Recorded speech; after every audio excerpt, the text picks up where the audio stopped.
नमस्कार। सत्य भक्ति चैनल देखने वाले सभी श्रोतागणों का अभिनंदन बहुत बहुत। आज बात करते हैं, जैसा कि आप सभी जानते हो कि मैं आपको धर्म से जुड़ी और भगवान शिव की पूजा से जुड़ी हुई चीज़ें बताती हूँ। तो आज जो बात बताते हैं वो ये है कि भगवान शिव जो होते हैं उनका भस्म जो होता है भगवान शिव का, उसका क्या महत्व होता है। जो लोग भगवान शिव की उपासना करते हैं, पूजा करते हैं और उनके मुख में भगवान शिव का नाम है, जो अपने मुख से सदा शिव शिव इस तरह के नामों का उच्चारण करते रहते हैं, तो माना जाता है कि उनका मुख समस्त पापों का विनाश करने वाला पावन तीर्थ समान माना गया है।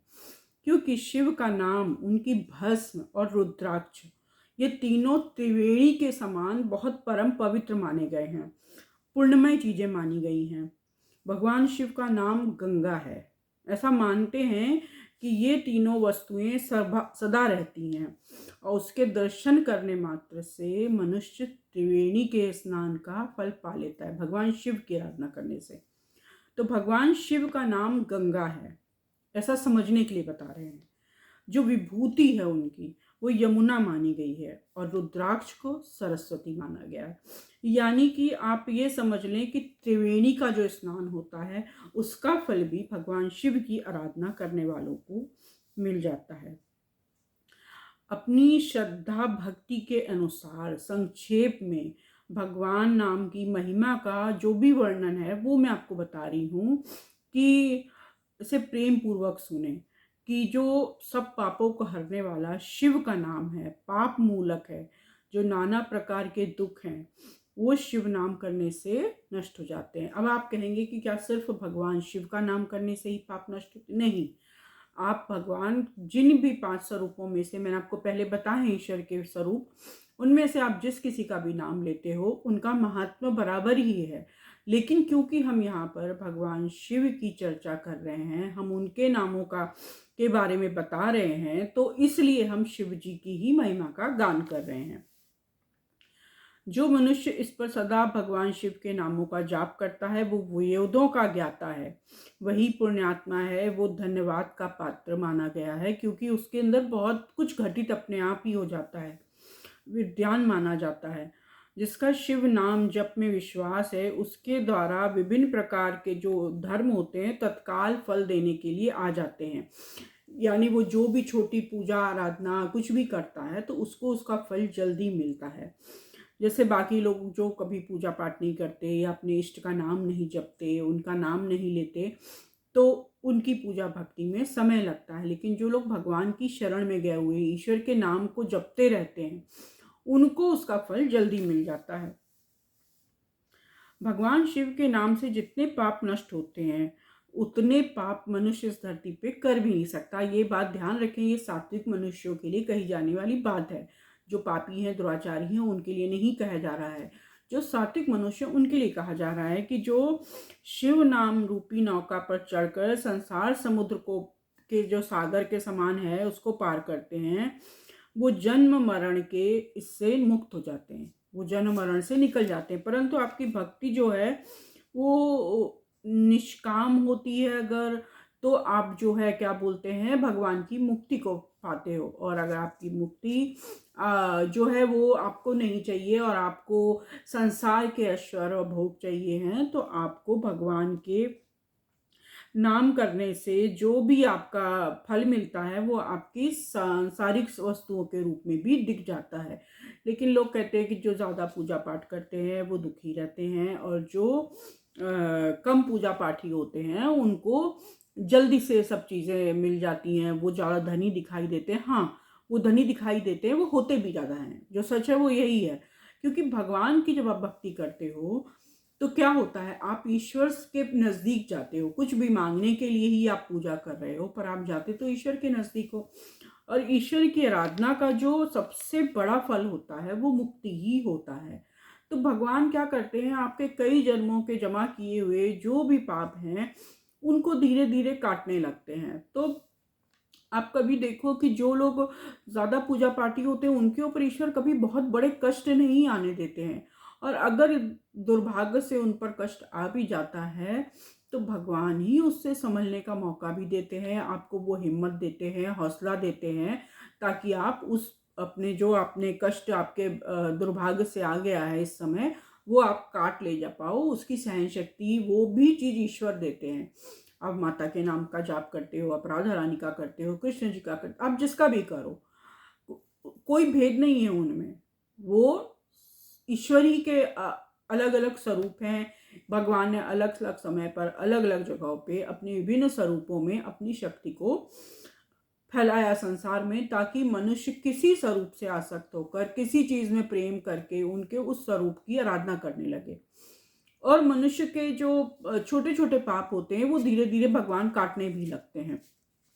इसीलिए पूजा पाठी लोग ज्यादा दुखी होते हैं, क्योंकि उनके पाप कट रहे हैं। जो पूजा पाठी नहीं होते उनके पाप नहीं कट रहे होते हैं, और वो क्या करते हैं कि उनको सब तरह के सुख भोग ऐश्वर्य ज़्यादा मिलते हैं। लेकिन क्योंकि उनके और जन्म हो लेने होते हैं, उनको भी बहुत काफ़ी लंबी जर्नी पार करनी है। आएंगे वो भी इसी रास्ते पर, ऐसा कोई नहीं है जो नहीं आता। बड़े से बड़ा जो दुराचारी पापी माना गया है वो भी कहते हैं कि बहुत जन्मों के बाद वो भी इसी राह पे आता है। बस किसी का नंबर पहले आ जाता है, किसी का बाद में आ जाता है। किसी का ये आखिरी जन्म है या अगले 2-4 जन्म ही बचे हैं, तो उसके जन्मा किए हुए पाप कट रहे हैं। तो क्योंकि उसके जल्दी साफ करने हैं, उसको आगे और जन्म लेने की इच्छा नहीं है, तो ईश्वर दया के लिए, प्रेम के कारण ऐसा कर देते हैं कि मनुष्य के जो दुख हैं वो भगवान को पूजा पाठ करते करते, भगवान से हौसला मिलते मिलते, उनसे शक्ति मिलते मिलते वो कटने लग जाए। तो वो पाप जल्दी कटते हैं। इसलिए लोग कहते हैं जो पूजा पाठी होते हैं, सदाचारी होते हैं, वो दुखी ज़्यादा होते हैं। और जो पाप रूपी उसमें ग्रसित हैं उनको भगवान धन भोग वैभव सब कुछ ज़्यादा मिलता है, क्योंकि वो भगवान से ही दूर है।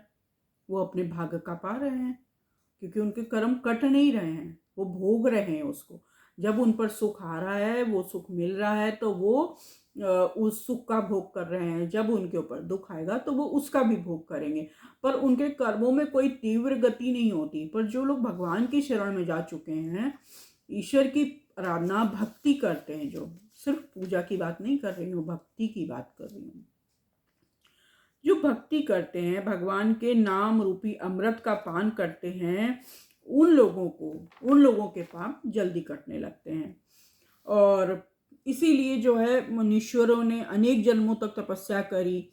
और कहते हैं बहुत मनुष्य जन्म जन्म तपस्या करता है, पता नहीं कितने 84 लाख योनियां हैं, करोड़ों जन्म हैं। उतने सारे जन्म के बाद आपको एक मनुष्य तन प्राप्त होता है। कहते हैं मनुष्य तन का जो लक्ष्य है वो है भगवान को पाना।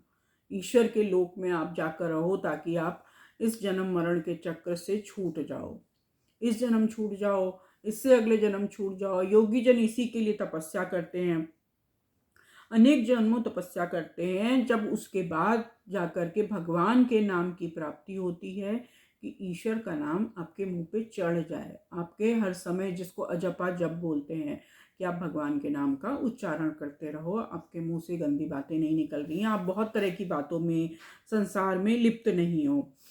तो वो चीज़ का जो होती है, वो भी कहते हैं मनुष्य की बहुत तपस्या से, कई जन्मों की उसकी इच्छा होती है, तपस्या होती है, तब जाकर के उसको ये चीज़ प्राप्त होती है।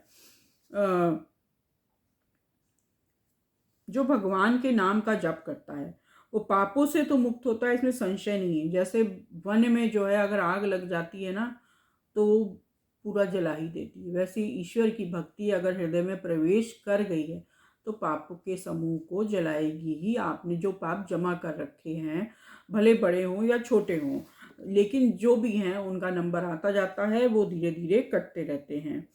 अब बताते हैं कि भगवान की जो भस्म होती है उसको किस तरह से धारण किया जाता है।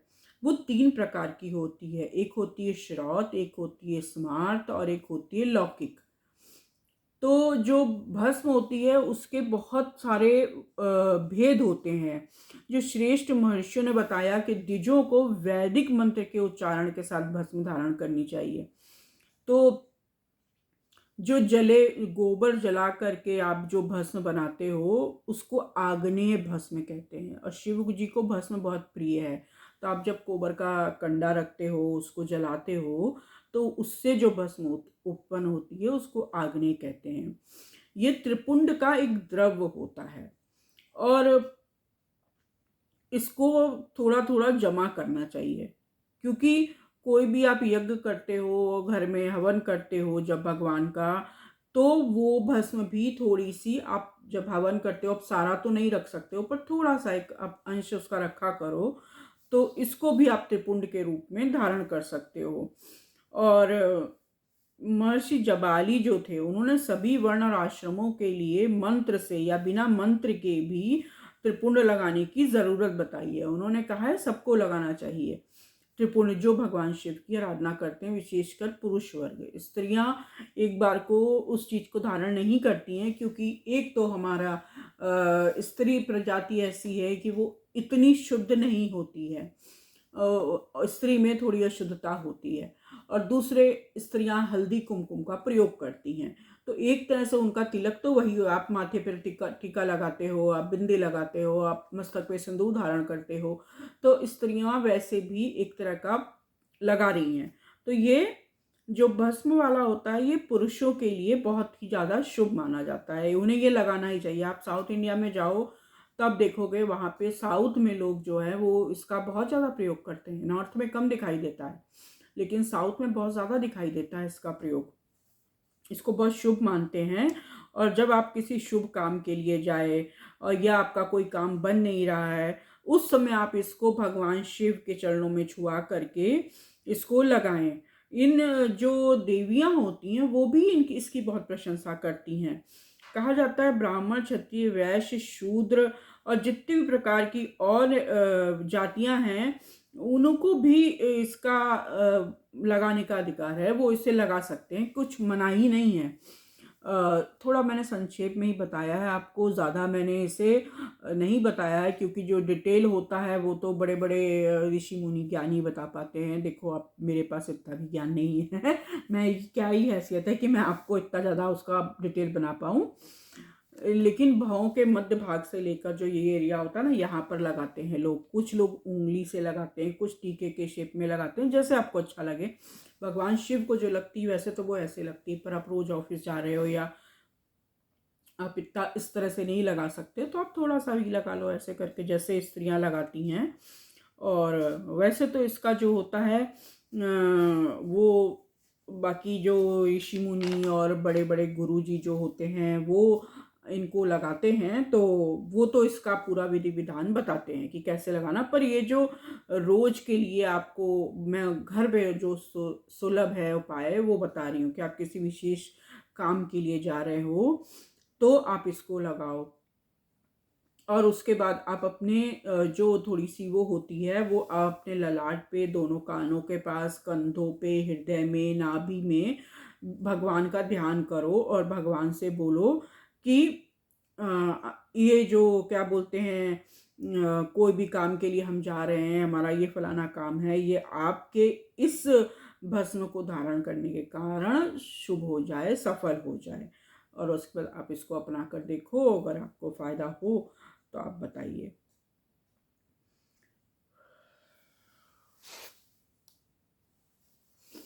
तो आज मैंने आप लोगों को भस्म का बताया कि भस्म जो होती है वो किस तरह से आपको लगानी चाहिए, और उसको किस किस तरह से। अब बता देते हैं आपको कि अगर आपको भस्म लगानी है तो उसके लिए आपको कौन कौन से मंत्र का ध्यान रखना चाहिए। जैसे आप भगवान शिव का कोई भी मंत्र ले लीजिए जो उनका आप जपते हो, या भगवान शिव का नाम ले करके और उसको फिर आप अभिमंत्रित कर लो। आप सामने रख लो पहले उसे एक पॉट में, उसके बाद उसमें आप जो है भगवान के सामने दीपक लगाओ, और उसके बाद आप उसकी पूजा करो पुष्प आदि रख करके। और फिर भगवान शिव के जो भी मंत्र आप पढ़ते हो, आप भगवान का नाम जाप करते हो, उस जाप से आप उसको अभिमंत्रित कर लो, उसकी वो सिद्ध हो जाएगी। फिर आप उसको, वो ऑलरेडी वैसे भी सिद्ध है क्योंकि आपने उसको हवन और उस सब से लिया है, तो उसके बाद आप उसको लगाएं। और अगर आप दोनों जो आपके भाग हैं यहाँ पर लगाना है आपको, तो आप बोलें ओम ईशाभ्याम नमः। इसको बोल करके लगाएं।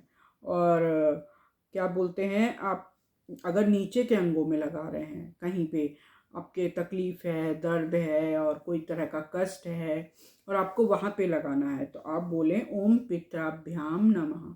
इससे आप इसको अभिमंत्रित करें और फिर आप इसको लगाएं।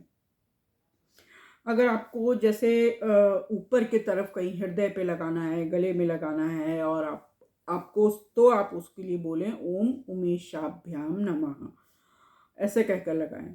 और इस तरह से अलग अलग और भी मंत्र हैं, पर उतना डिटेल में जाने की ज़रूरत नहीं है, तो क्योंकि ज़्यादातर लोग तो यहाँ पे ही लगाते हैं, सांसारिक लोग, तो उसके लिए तो आप भगवान शिव का जो शिव मंत्र होता है, कोई सा भी जो आप पढ़ते हो, नहीं भी पढ़ते हो तो आप जो भगवान का नाम जाप करते हो, आप उसके नाम से उसको लगाओ और वो भी उसी तरह का फल देगा, और बल्कि अच्छा ही देगा, क्योंकि सांसारिक और गृहस्थ मनुष्यों को बाकी अंगों पे लगाना इतना शुद्ध नहीं रहता है, तो आप मस्तक पर उसको धारण करिए। आज के लिए बस इतना ही, फिर अगली जानकारी लेकर फिर मिलते हैं। धन्यवाद। अगर आपको वीडियो अच्छा लगे ना तो प्लीज़ लाइक, सब्सक्राइब और शेयर ज़रूर किया करिए। मैं आपको हर वीडियो में बोलती हूँ, लेकिन आप लोग शेयर नहीं करते हो उसको और अपने कमेंट्स नहीं डालते हो। प्लीज़ वो ज़रूर डाला करो। धन्यवाद।